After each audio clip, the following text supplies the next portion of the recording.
So go to chapter 34, marketing. So when you talk about marketing, it means you are identifying customer needs and ensuring that they are met. That means you are able to satisfy their needs. But because of you doing it, you must also make profit out of it. So don't just satisfy customers, but also try to make what? Profit out of it. That is why you have invested in the research. Now that you know what customer needs, provide it for them by allowing them, by making sure that they are satisfied with your product, and you also making profit. That's what marketing is about. So now we go to the importance of marketing. Scroll down, please. Okay, market and marketing. It says goods and services are sold in the market. The market exists when buyers and sellers communicate and exchange goods for money. So a market is a place where buyers and sellers have contact in exchange for goods, in exchange of goods and services for money. The business is going to offer, the seller is going to offer the goods, the customer, the buyer is going to offer money. That is the exchange that takes place.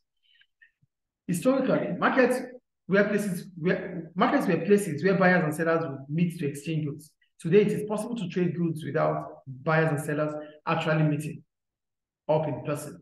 So, for example, trading can be done over the telephone, using newspaper, through mail, order, or on the internet. Some examples of markets are given below. We have the consumer goods market, where products such as food and services are sold. We have the market for services. Market for services are market for like insurance, banking. We have the housing markets, where you buy assets or property. We have the commodity markets, where you sell raw materials, coffee, and the rest. I think that is clear.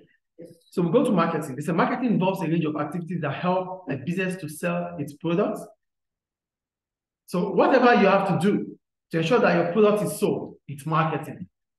How you are able to convince customers about your product, it's marketing. So marketing involves one, identifying the needs and wants of customers. That means you're able to understand what the customers need and making sure you provide it for them. Two, designing products that meet these needs. As soon as you identify their needs, ensure that you make it available. The third point, understanding the threat from competitors. Understand your weakness when it comes to your competitors. You have to understand what the competitors have ahead of you. You need to understand the strength of your competitors. Telling customers about your product. You need to advertise your product. You need to let customers be aware about your product and service. Charging the right price. The price is also important. It's part of marketing. Persuading customers to buy your product. You can use persuasive advertisement. Convince them about the products. Making products available in convenient locations. Make sure that your customers are able to get the products. The channel of distribution must be conducive for your customers. The channel of distribution, which means how the product moves from the product or the producer to the consumer. Let it be, conducive for your customers. These are forms of marketing procedures. Marketing can be defined as management process involving identifying, anticipating, and satisfying customer requirements profitably. I said that earlier, that when it comes to marketing, identify, make sure you provide it, anticipate what customers will need, make sure they are provided, but put it in mind that it has to be profitable too as a business. But that is the reason why you are into a business. So satisfying customer needs, the first point. They said businesses need to satisfy customer needs and wants. This means that they have to produce goods and offer services that customers are prepared to buy. So if you have to satisfy the needs of customers, it means you are prepared to produce their demand. That is what it means. Do you get the point? So by doing this, what happens? As soon as you're able to as soon as you're able to satisfy customer needs, you will be able to keep your customers. They will be customer loyalty. They wouldn't think about your competitors. They will stay with you. Building customer relationships. Many businesses try to build relationship with their customers. This means they try to establish a bond, a cordial relationship, a bond. That means without seeing you, without you being there, they wouldn't want to think about anyone else. It's always you ringing bells in their head. That is creating a bond, creating a relationship that will last longer with your customers. So when you are able to do this, how will you be able to create a bond between you and your customers? Your communication. Communicate with them often, every now and then. Let them be aware of the new product. Let them be aware of the new service. Whenever you need feedback from them, tell them you need feedback from them. Inform them. Even send messages, send birthday messages to them, send wedding anniversary wishes to them. These things create a bond between you and your customers. So that's about it. So building the relationship. How do you build relationships? They said take complaints very seriously. Whenever a customer comes with complaints, listen to them. Take it very serious and ensure that let them understand that it will never happen again. 2, personalized communication. Ensure you have one-on-one communication with them. It's good. Say thank you after every transaction. Know your customer. We call it KYC. Know your customer. Connect regularly. Ensure you get updates about them every now and then. Build trust. Make sure that your product is of quality. Is it clear? Yes. Keeping customer loyalty. Once a business has attracted the customer, it is important to retain their loyalty so that they continue to make purchases in the future. So customer loyalty is what? Being able to retain your customers so that every now and then, they only think about buying from you. That is customer loyalty. Do you get that? Yes. Ways in which you can maintain customer loyalty: reward cards. Give them cards. Telling them, oh, vouchers to make them feel like, oh, we are being valued here. Free gifts.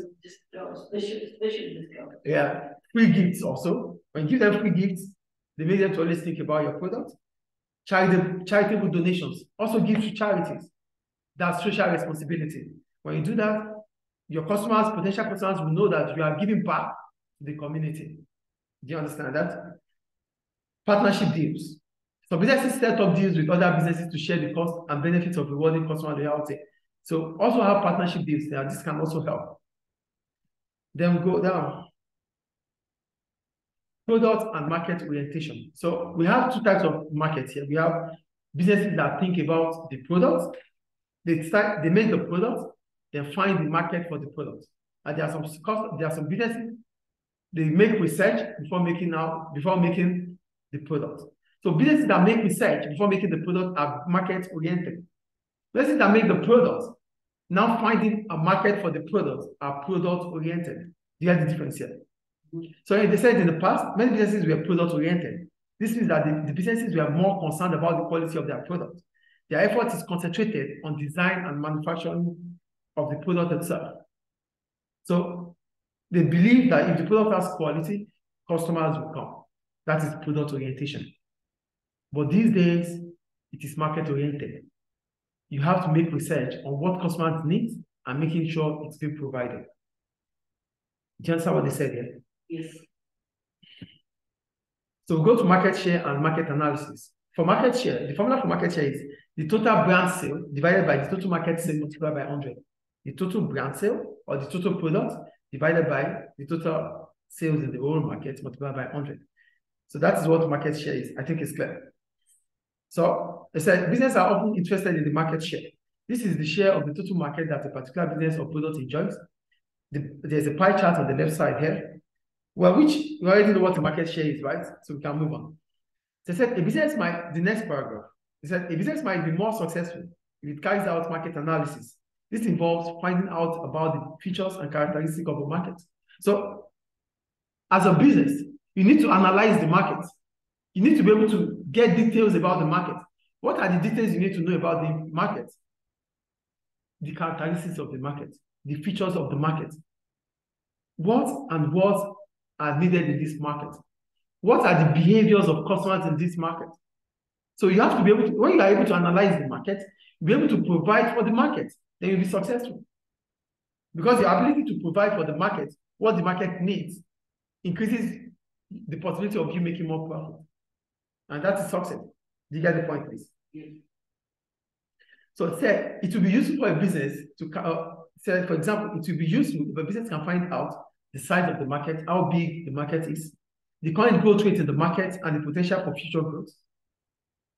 Does the business have new entry coming in or people are going out of the market? You need to know. The number and size of business currently operating in the operation. How many competitors do you have? You need to know. These are analysis.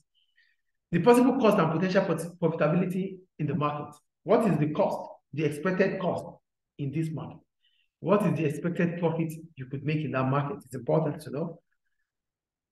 The way consumers behave in the market, we talked about that. These are the analyses about the market that would lead to you having a big market share. Is that clear? Yes. Then we go to niche markets and mass marketing. We call it a niche market. We talked about that before. I think you know. They said some businesses sell their products to mass markets. This is when a business sells the same product to all consumers and markets them in the same way. We are selling to the large population. That is a mass market.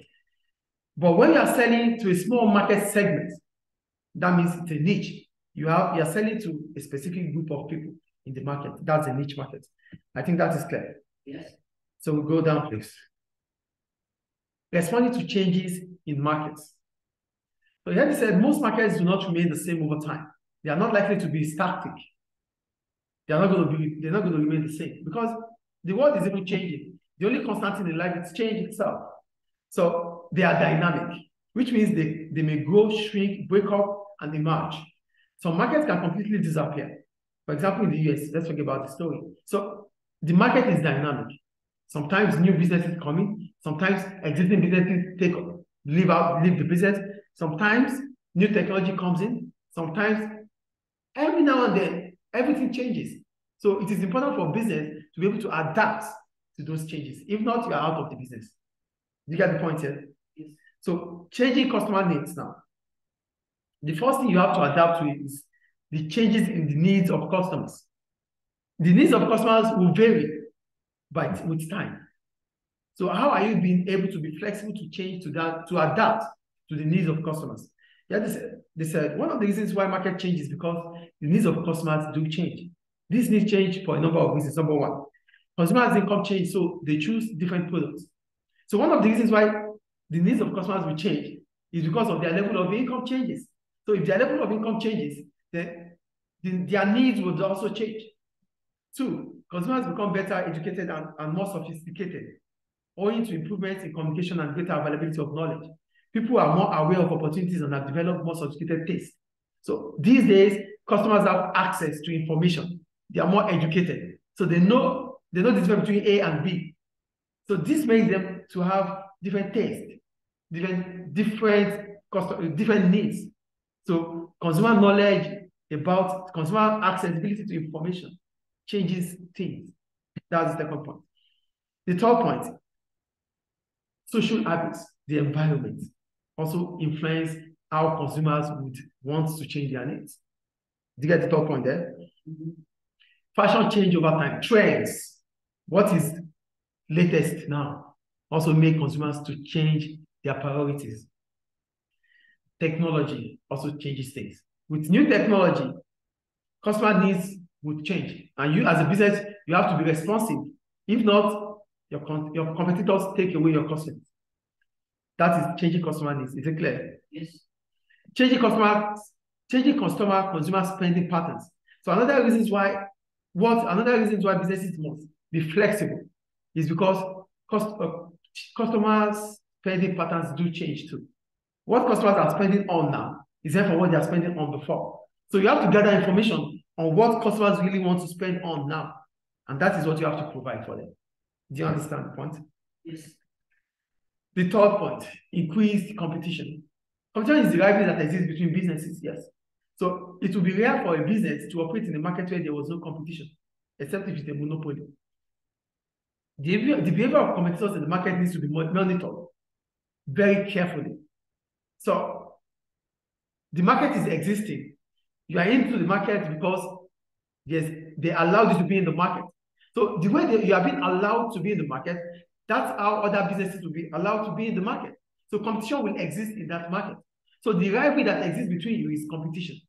So as a business, what are you supposed to do? You have to monitor carefully the affairs of your competitors so that you can hit them where they are weak to have a competitive advantage over them. Do you get the point? Yes. Competition puts businesses under some pressure. The pressure from competition means that businesses have to encourage customers to buy their products in preference to those of the rivals. So because there's competition and there's no customer in the heaven, so all the customers are here. So you need to persuade customers of your competitors to start buying from you. You need to let your customers know that your product is the best that they could buy. Do you get the point? Yes. So how are you able to do this? By lowering your prices to make it affordable for customers, making your product different from those of your competitors. Product differentiation can make you to gain customers. The third point, quality product, quality service makes you to get more customers. Using more powerful and advertising or promotion. Use advertisement that is more powerful, more sophisticated than your competitors. That attract more customers to you. Give extras after sales services. So not when they buy the product, that's all. Even after buying the product, keep in touch with them. That could make them to stay with you. These are ways in which a business can hold on to its customers. Is it clear, please? Yes. So they say all these methods cost money and generally reduce the amount of profit a business can make. However, businesses have to use such methods in order to survive in the market.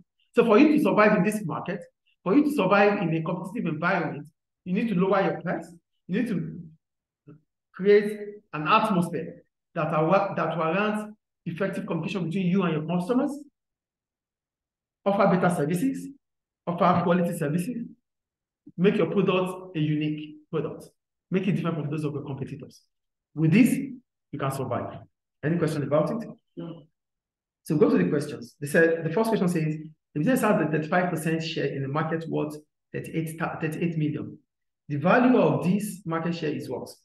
So that is 35% share in the market of this. So we have 38 million multiplied by 35 divided by 100. Let's see.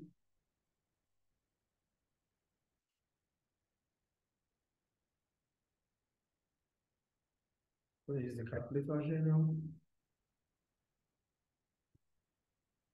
38 million. It's 13,000. 38 million times. Let me just decide. I'll come back to it. Times 35. Divided by 100. 1,330,000. See, good. 1,330,000, yes. We go to question 2. The process of gathering quantitative and qualitative information about the features and characteristics of the market is called?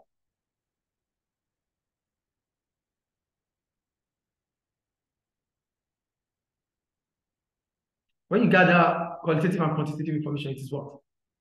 Market analysis. Analysis. Thank you. Market analysis. The third point. One advantage of a niche market is that it is easier to do which of the following: identify customer needs, distribute products to customers, keep production costs down, manage cash flow. Distribute products to customers. No, it's for you to identify. A niche market. It's a niche. You are specifying. You have specific customers. You're able to identify their needs. It is in the mass market, it's difficult for you to identify the needs of customers. It's going to take time.